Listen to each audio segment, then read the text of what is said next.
you want me to do the intro for you? No, I got this. Honest. It's the 12th episode. I can handle it. 12 days of podcast. Hello and welcome back to the HH Gaming Podcast, brought to you by hellhades.com. Once again, I'm going to start that again. Fuck's sake. You were going well. I know. It was a beautiful moment. I know. 2 hours later. Hello and welcome back to the HH Gaming Podcast, brought to you by hellhades.com. Once again, I'm here with the co-host of the show, Paul, and we are today going to be talking about burnout in video games and some other things that have been going on in the week. So, Paul, how's your week been? Busy. It's been a busy 2 weeks. I think it's website wise, we've had a new mastery system. We have. Anyone who doesn't know.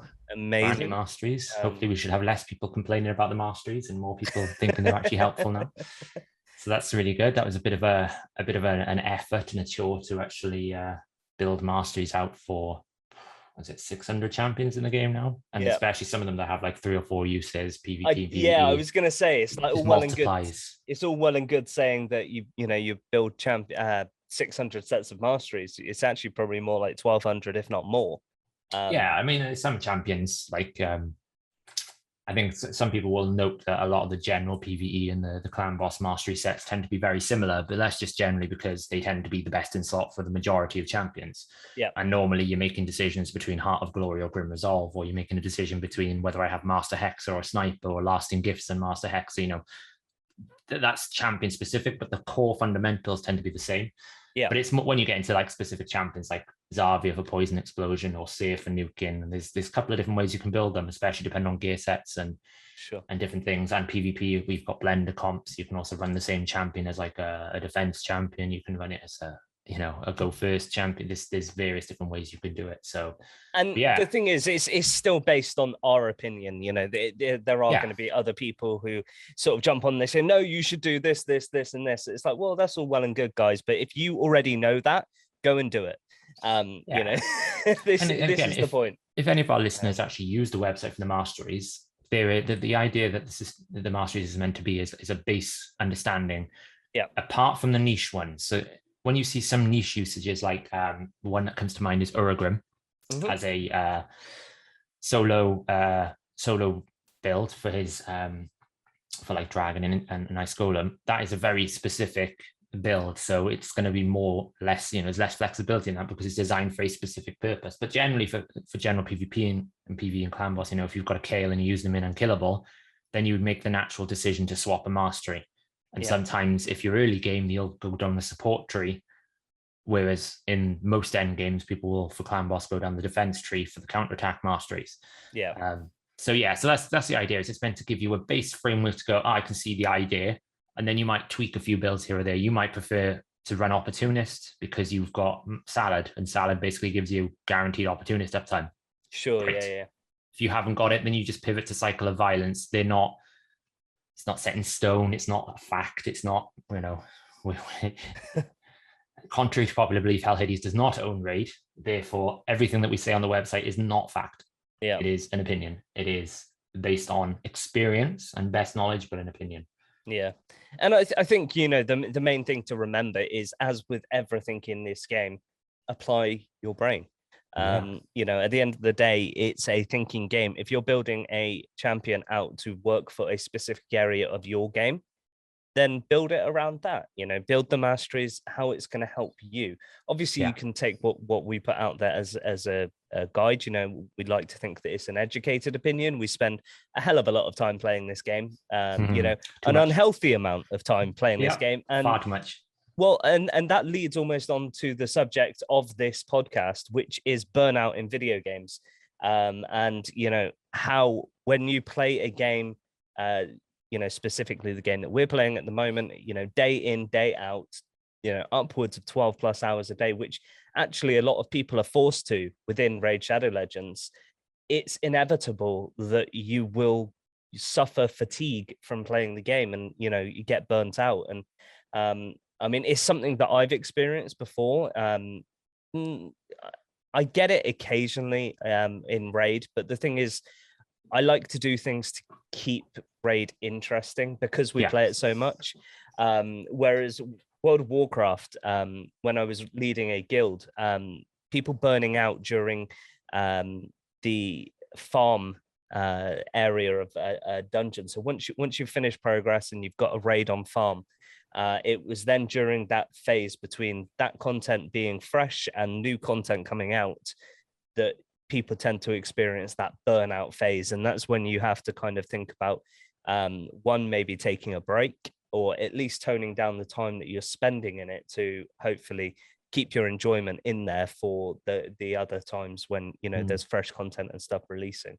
I think it's an interesting topic, and it's something good for us to talk about because, you know, inevitably, if you do the same thing over and over again every single day for 365 days of your life, you're going to get bored. So it's difficult, especially when it's something you really enjoy, because you get this, like I've had burnout on different games, and I've played Lord of the Rings online for 13 years, but I haven't played it for 13 years every single day, because there's periods of time where you go, you know what, I'm turning it on because I'm treating it like a job. I think that's a big thing in something like Raid at the moment, where, you know, we're seeing some of our long-standing members, some of the mod team as well, are just taking a bit of a step back from what they normally would do on a day-to-day basis because they're just burnt out. And I suppose the question I have is whether that's the game's fault, whether it's natural, or whether it's the player's perspective, if that makes sense. Yeah. So you know, if you think about it, like Raid, for example, if they stop producing content and fusions and CVC tournaments, you know, a lot of people are saying it's too much, I can't keep up. But at the same time, if they stop doing that, do you then lose interest because you've got nothing to do? Yeah, you almost, it swings the other way to, you know, late last year, where everyone was complaining that there's no content in the game. Now suddenly everyone's complaining that there's too much content in the game, and there's no happy sort of medium. But, you know, I think the problem is, or the issue is, to stay competitive, and everybody wants to be competitive. Everybody pushes to, you know, have the latest clan boss builds and to pull the best champions in the game, be competitive in arena and things like that. Everybody, that's like the drive to keep progressing your account in the game. And I almost feel like the burnout happens when you try to do too much too soon, and you don't accept the fact that actually this just takes time, and the slower route will be better than, you know, going all in for a few months and just completely destroying any fun that you're going to have with the game. And yeah, it's a very tough thing for a company like Polarium to manage, because, you know, on one side of the coin, they've got people saying, oh, there's nothing to do at all. And then all they did was listen to us. Although everybody says that they don't listen to us, what they did was they reacted to what the community was crying out for. They ignored the specifics, and they made a generalization that they want more content, but they didn't actually think about adding content we liked. You can't, I suppose we can't blame them for adding more content, but we can for you can't knock them, guys. They did what we said. They added content. It's just, unfortunately, it's in the form of repetitive and grindy, and to some extent spending. But yeah, you go back to probably October last year, and if you just go to all of the big content creators within Raid, scroll back through their videos to about November last year. I mean, if you're on Hell Hades' page, you're going to be scrolling through like 900 videos before you get there. But the man's machine videos coming out of his eyeballs. But once you do get there, you'll find a lot of videos of people complaining that Raid is dying, Raid's got no content, nothing to do. There's nothing to do in the game. Raid is complete. We're having to, you know, even back May last year when we did the Affinity Cup, one of the big things that people said back then was that what it was great was it added content into the game, even though there wasn't content in the game at that point. So it made a new challenge, a new kind of, I suppose it forced people to think differently about the game, which is what your Rare's Only challenge also does as well, in a similar vein. It's kind of like, okay, well, I'm so used to having my Kaimars, my Siffis, my Duchesses, whatever, if you've managed to get them. Some of us aren't as lucky, that you kind of just default. And I do it. I'm terrible for this in Discord sometimes. I'll just go into help. And obviously as a mod, I try to help people out. And I'll just go, I'll just use that champion. Yeah. And there's no context on my work. Well, actually, they haven't got this, or they don't have that. You know, I was helping someone out and they didn't even have they were an early game account. They didn't even have a single target decrease attack, which is in my head, I'm like, I've got about 1,200 champions. It feels like that can do that. Yep. So I suppose it's so to me, clan versus clan was a great idea, but just kind of it's made it feel like it's a chore. Yep. I'm surprised actually with the. I know it's like the recent points changes has made it so that, let's face it, if you pull shards 24/7, you're going to win the game. Yeah. But actually, by reinvesting back into playing the game, I found that I was picking up more points than I was before. Speaking of CVC, did you see what the top winners were doing? The top winners? Sneaky boys. Yep. So the new hack, I guess, for CVC is you create a new account, you don't pull any shards, you buy lots and lots of ancient shards, and you pull lots of new rares. I expected that. Yeah. And especially if there's a clan that's got like a spare slot or something, they'll just create a new account rather than spend $100 on their main account where they're probably going to get nothing for it by pulling shards. They can probably get the stuff that's more impactful for their account if they're running a second account and just pull, buy the what is it, the 4,200 gem pack for $100. Yeah. I don't advocate for this, by the way, guys. I'm just saying 100%. I think this is awful. This is the bad side of clan versus clan, but effectively you can just create a new account. Every new champion epic you get is 3,000 or 4,000 points. Every new legendary is 30,000 points because it doubles up. So it's 20 plus 10. You just keep pulling. It's not actually the most efficient way, believe it or not. I'm sure it's not. It's probably just the easiest and quickest way. For our raid players who listen to the podcast, the actual best way now is run Spider nonstop, convert the silver into upgrading artifacts, and that will get you more points than anything else. It will get you a substantial amount. Run at Spider 20, you get 200 points a run. Run at 25, you get 300. You can run them in 10 to 15 seconds. You might burn a lot of energy, but then you'll get all that silver because it's a really high value. And then you upgrade an artifact. That's about 3,000 points off the top of my head. It's not my unique idea. I mean, the idea of artifacts, Mac Chan released a video, I think, a couple of weeks ago. Shout out to Mac Chan, great content creator for Arena. And he basically showed off how he managed to create like 800, 900,000 points. Now, granted, nobody has 1.5 billion unless you're spending a lot of money. That's how much silver that man had. I don't even know how he got to that figure. Yeah. But all he did is he went through his account and he took every artifact to 16 and he got about 800,000 points. So even if you apply a normal account, like the last 3 clan versus clans, and we're in quite a high end, top 500 clan. Yeah. I think I got about 180,000 points the last 3 clan versus clans, over each one. This one I was on 280. And all I did is I ran a bit more Spider because I needed silver to upgrade artifacts. I didn't book any more than I did before. Obviously I lost points from Faction Wars. I didn't upgrade a Great Hall to 10 like I did last time.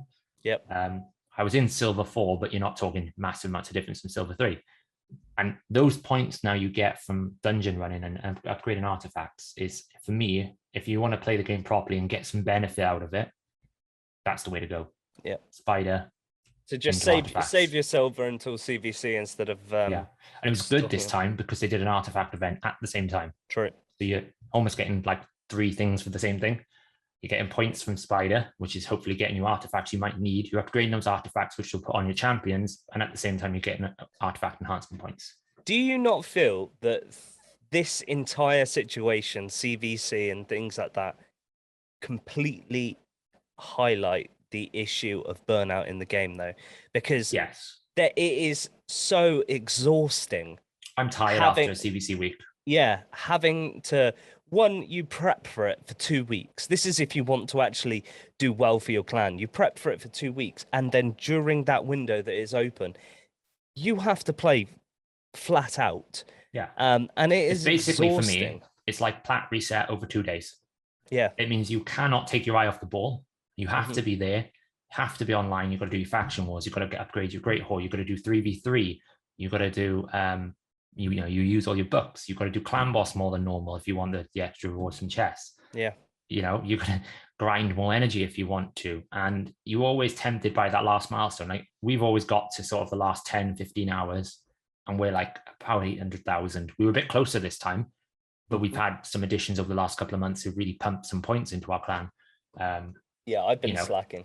Which, yeah, I wasn't going to call you out, but fiction level of CVC is what you're at right now. Yeah, I mean, the problem is... But, it's different for you. You have got a business to run. I was going to say, like, my job as well. I'm with you. Like, it's different for me because I can run things in the background. But yeah, whether people believe it or not, like, although myself and Hell Hades and the other guys in the team as well, although we actually run a business around Raid Shadow Legends and other content that we're creating, I actually have very little time to actually play the game, which is insane to think that I I have a business around computer games, and I very rarely get to actually play computer games. We're either in meetings, or we're doing accountancy stuff, or we're organizing things. Or planning.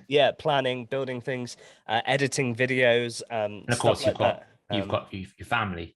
I'm in a unique position. Yeah, they're fine. Compared to me, it's kind of like I've got my cat, you've got two kids. They may be as crazy at times, but it's just, it's difficult. So it's kind of like, for me, it's one of those things that I would never advocate going crazy on a clan versus clan. I personally think the milestone rewards on their own are great. I still think the tier 6 final milestone is a bit too high.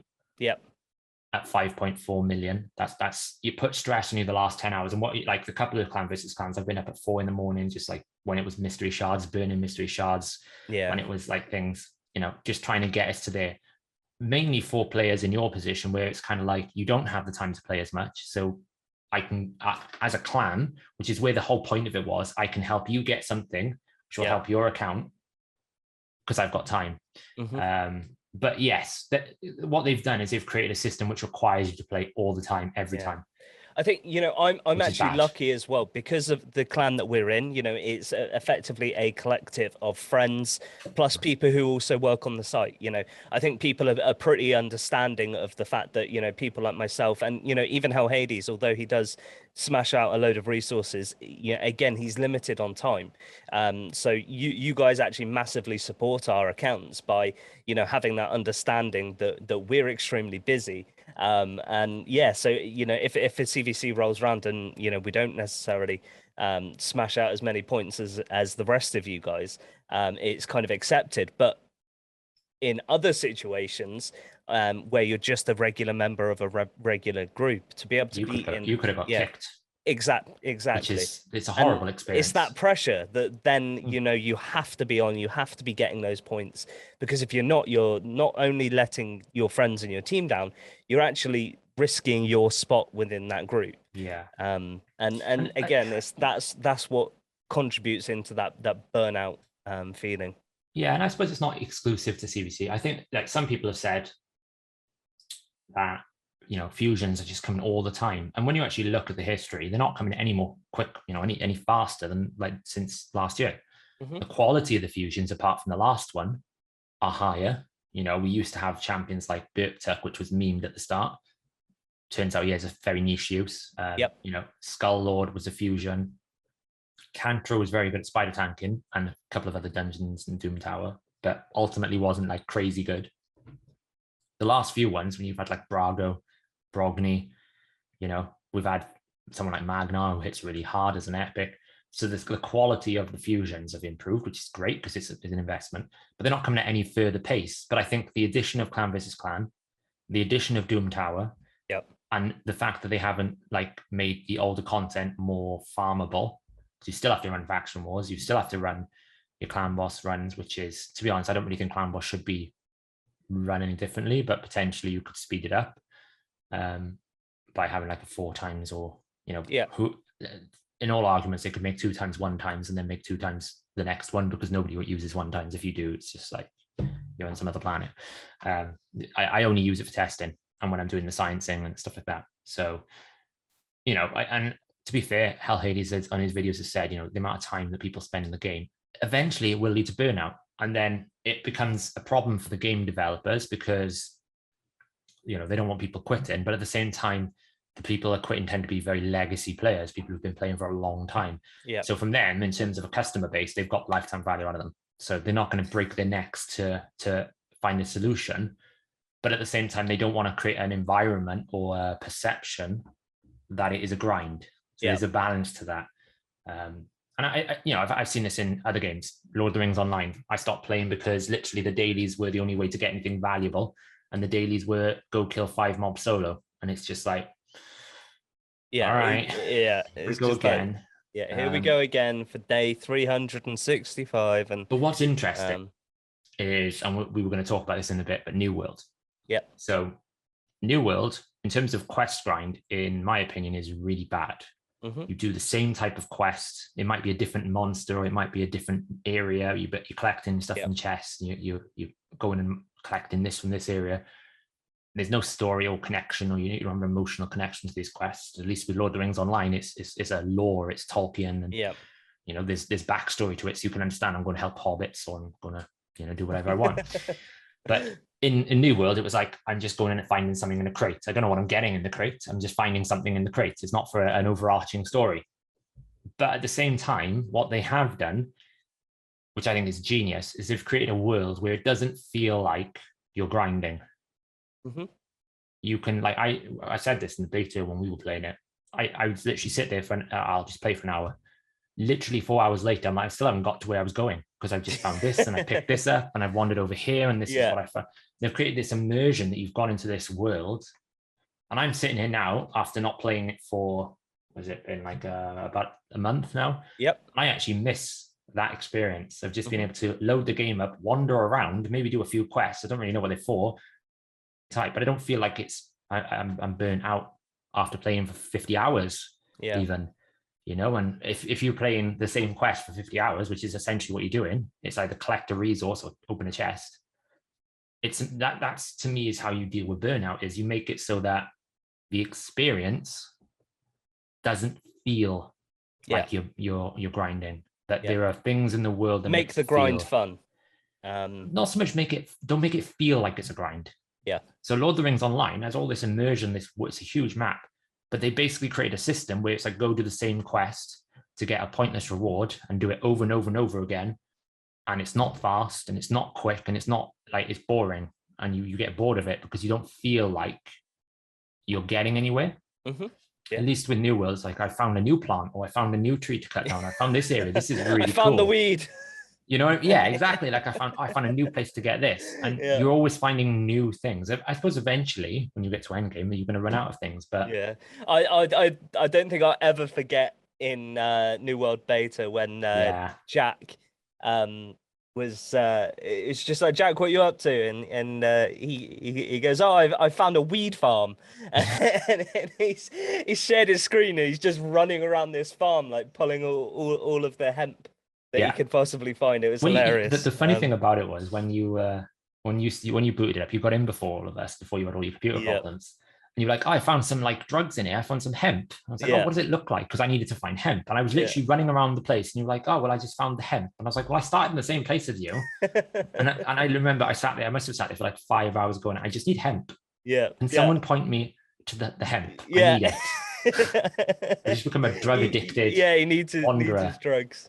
So I had to find fibers so I could make the bag, it's the chain thing, but I couldn't get the fibers because I couldn't find any hemp. And at the time, I didn't know there was a map you could go to where it tells you where all these things are. It was just like, I've gone to this place. So somebody's going to monopolize that market when it goes live. Just be the drug lord. Just be like, go to the marketplace and it's like drug dealer anonymous. Hemp. That's all I found. Just like rename yourself, like make your character called Snoop Dogg or something. And exactly. Or what's the other guy? What's the I can't remember the famous drug dealer. Someone just like become like a drug dealer. Pablo Escobar or something. That's it. Just to become like a Mexican cartel, because technically it's got like that Mexican Spanish feel to it. It does. It's like the Inquisition and stuff like that. New World expeditions. So you could become like the New World drug cartel. That'd be good fun. Don't give them ideas. We'll reserve that. But big news that was launched yesterday at Gamescom. New World will be having another open beta on the 9th, I believe, of September. Just for the weekend, in preparation for the launch on the 28th of September, I believe. That's the current date, So as I understand it, it'll start on the 9th and it'll run, that's Thursday, I think, in 2 weeks. So I said there's 2 weeks today or 2 weeks yesterday. And it will run until the Sunday. And my understanding is they are planning on doing almost like they're doing it as almost like a go live stress test, because obviously when we did the closed beta, there was a lot of server we had some delays. issues on launch, which is it's natural, but I think what they want to do is try and avoid that. So from my understanding, that they are going to rapidly or have a bigger server pool here, so they can again, progress is going to be wiped. So I'm a bit on the fence as to whether I want to actually play it for 4 days, because I've already had my progress wiped once. Yeah. But I'm so itching to play it. I'm just like, do I just play it anyway and just jump in? I've enjoyed having a 3090 for about a month now. So yeah, we can brick another one. Yeah. That's a joke, guys, by the way. It's officially not going to brick anymore. just before fake news or anything. It's not going to brick anymore. But also in the dev release and the game, I think they announced it on Gamescom's event or something, but they did release hints that there'll be new weapon types, like a void gauntlet, and some clever people spotted in the new trailer that there was an NPC or something wielding a greatsword. Everyone wants a greatsword. It's been rumored for a while, hasn't it? The two-handed sword. It's in the unofficial. Yeah, unofficial. For all the podcast people, I'm being very what's that thing when people speech marks with their fingers. That in the data mine, it's already there. Yeah. So I would expect them to release it within the first 3 months, probably. Yeah. Because people are going to go ham on their first weapons and probably have the second weapon max by say in 3 months, to be honest. Max weapon in the first month. Yeah. And that was only closed beta for 2 weeks or something. So I'd expect that to be the case. That there would be a great sword, and if so, I am all on board. I want to go through swinging a great sword. I loved the hammer. The hammer was fun. I was going to say, you're going to put that hammer down for a great sword. I'm not sure I believe that. I'm actually not sure if I'm going to go hammer. I'm torn. Really? I was playing with different things. Yeah, I need to have another rethink about where I'm going to go with it. I was all in on the hammer, and then I got the life staff to try and keep myself alive when I started trying to do level 40 content at level 30. Yes, because that's what I wanted to do. But then, there's like archery, and I didn't really try the musket. I tried a little bit of the rapier. That was pretty fun. I'm quite keen on going spear, actually. Full decks. Yeah. There was a video on the New World Reddit, which if anyone doesn't follow and they're interested in New World, it's a great place to keep up to date. And there was a guy who was basically showing off high level full decks, basically bow and arrow plus spear. And I was like, this is far too technical for my age. I'm old now. Says the guy that literally runs the Force Science Club for Raid Shadow Legends. Yeah, I'm just not mechanically very good. Yeah, there's the reason why I'm still in like gold 4 in League of Legends. I can tell you what I've done wrong, but I can't do it right. Yeah. I know what I meant to do, but the fingers won't go. I tell you what, we were talking about this last night, because I've got a couple of friends that I've played games with for years and years and years, and we've started this new Discord where one day a week we're just gonna meet up, because we used to play World of Warcraft together, but we don't. None of us play it anymore. So we thought one night a week we'll have like a games night. And they started listing off. In fact, it was Luke or Never started suggesting that we play shooters. It's like, dude, we're all in our 30s. There's no point in playing shooters now. I tried to get into CSGO and all I got was, how did you miss? Where's this gone? It's like, look, mate, I've played it for like an hour. I don't have the reflexes to do this anymore. And then you watch the CSGO, like, to me, what CSGO is one of the best esports. Like, even if you're not into CSGO, it's so thrilling and exciting to watch because it's not difficult to understand what's going on, and the mechanical outplays that some of these players make. And you're just sitting there and thinking, he didn't even move his wrist. How the hell is that a headshot? Like, it's just instinct, it's muscle memory. And I don't have the grind, or even like, I tried to play Valorant when it came out, and the community, like, if you're not good, you get roasted. And I'm like, I do not want to be part of that. That's what puts me off League of Legends, actually, the community. So for me, a lot of solo queue, because it's my pickup game. At the moment, I don't have a pickup game. It's a game I can go in, play 40 minutes, chill out, calm down, get away from things like raid and science and math and code for a while. I enjoy solo queue. Avoid the burnout. Exactly. And that's another good thing. Yeah, just as a side note, take a break, step away. That's how you avoid it. Don't let it run your life.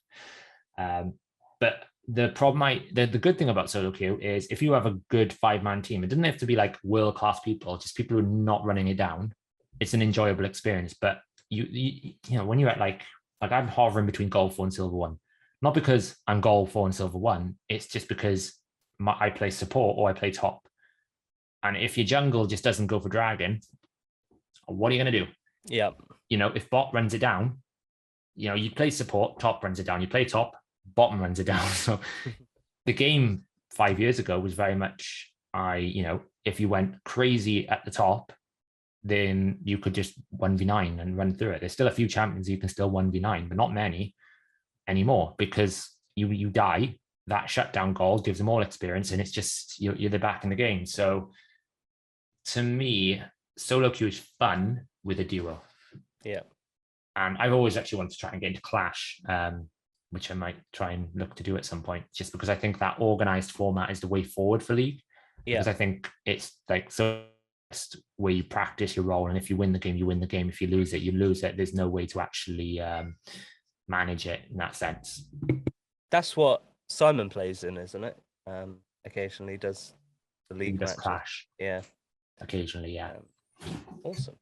Okay, so I guess things to take away from today's podcast, guys, is that if you are feeling burnt out, it's completely natural, because at the end of the day, what you are doing is exhausting, and take a break. Don't feel like you need to, you know, be going as hardcore as you are. And at the end of the day, you know, playing games is supposed to be fun. If you're not having fun, then you need to adjust what it is that you're doing to either make sure that you are having fun with it again. You know, maybe make a rare account, do a rare only challenge, or do a common only challenge, or something like that to mix it up. Make a free to play account. Step away for a bit. Sometimes just playing a pointless shooter or playing the odd League of Legends game just to almost like recycle the brain. Yep. Refresh it is the way, you know, just it'll keep you interested, because then instead of you feeling like I have to wake up to do this, I have to do that, you'll actually feel like I want to do this, so I can take a break back to that. And I think actually nine times out of 10, when you come back after a break, you're better. You feel so much better. And you'll come up with new ideas and things like that. And this is coming you won't lose anything. No. If you stop playing, okay, you might not get what happens in between. But you're not going to lose your account. You're not going to delete it. No. Like I've taken breaks from Lord of the Rings, and I've taken, like, the last break I took was a year long, and then I went back and I played pretty hardcore for 6 months, and then I took another year break. All my account progress is there. I may have missed a bit of content, but it's fine. If I carry on playing throughout those, I'd never go back. And then I think that's probably worse, because you feel like you've invested all that time, and then you've got, you know, burnt out from it. It's not healthy then. Awesome. Okay, we'll wrap up the podcast there. It's going to be a bit of a short one this week, guys, but we've got some exciting things coming next week. So make sure that you do like and subscribe to the channel if you enjoy the content here. Make sure that you check out the Force Science Club that Saf's been putting out, because he's put some amazing content out on the way that damage is dealt in Raid Shadow Legends. So if you haven't seen those videos, make sure you go check them out, and check out our rare only challenge, which is uploaded every Sunday. But aside from that, we will see you next Friday for the next podcast. And yeah, have a good week.